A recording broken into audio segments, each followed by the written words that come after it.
Every spring, my father takes an axe, goes into the garden, and shortens the branches of the apple trees. It's not a pretty picture. When he's finished, it's like a horror movie with all those skinny trees around you. I always wondered, how does it feel like for the trees? They feel the pain. They don't understand why is it happening to them. And on top of it, they can't do anything about it. They are helpless, just like we are sometimes. Madam Contest Chair, fellow Toastmasters, honored guests, did anything bad happen to you during your life? Good! I was 14 when my father first came to my school. He came to take me home because my grandmother died. It was the first time I ever checked in at a funeral. I understood then why doctors don't recommend lying on your back with your family next to you and an orchestra playing at your feet. My grandmother died because she had cancer. It was simple as that. But then, why did my mother start asking, why me? Why her? Why now? Bad things happen to us, and we don't understand why. We want to find the answers quickly, because maybe, just maybe, they will ease our pain. Maybe they will make it bearable. Interesting that when good things happen to us, we don't ask ourselves why they happened. Honey, why did we win the lottery? Dad, why are we going to Disneyland? Madam Vice President, why did I achieve a DTM award? I believe that the good things happen to us in order to remind us that happiness is our natural state of being, to remind us that life is meant to be enjoyed. Bad things, on the other hand, happen because we have to change something in order to grow and to do things in a different way. If we are lying on the beach having a cocktail, we won't tell ourselves, my life is perfect. What can I do to change it? We make changes when bad things happen. I stopped speeding after I crashed the car on the highway. I started loving myself after my girlfriend left me and broke my heart. I started writing 6-minute speeches after I lost the district contest because my speech was too long. But sometimes things are not that obvious. Sometimes things don't happen to us at all. They happen to those around us, and we are just the messengers. I grew up in a CC family.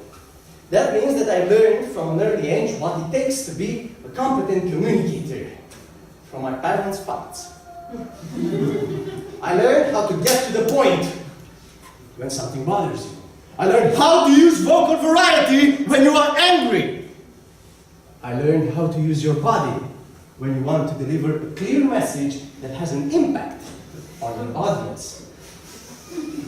And I learned how to use the props, the kitchen props, to enhance your message.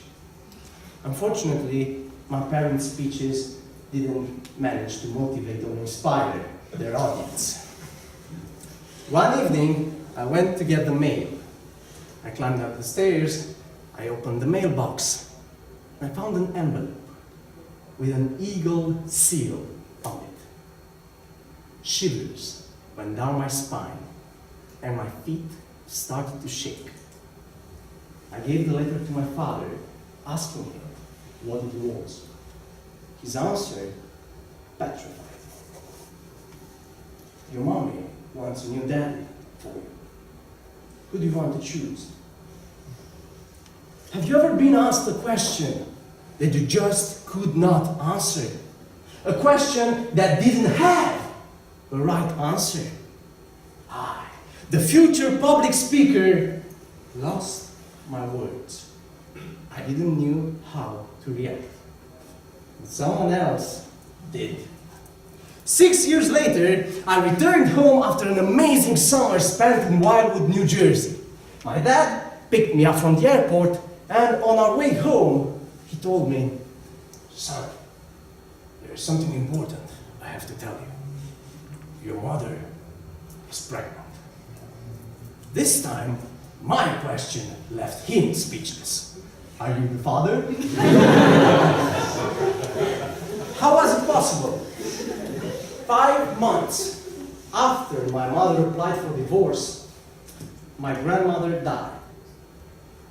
My mother needed someone to be there for her, to love her, to protect her, and that was the only available candidate. This fortunate event not only brought together my family, but also now I have a 6-year-old sister who is the princess of the family. My grandmother's death didn't happen to her. It happened to my family, and she was just the messenger. Sometimes we have to zoom out on life and look back to find the real reasons behind the so-called tragedies.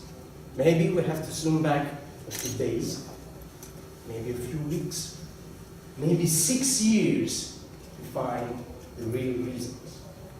Maybe we have to zoom back 6 months, because in autumn, the trees that my father severely injured are now packed with fruits.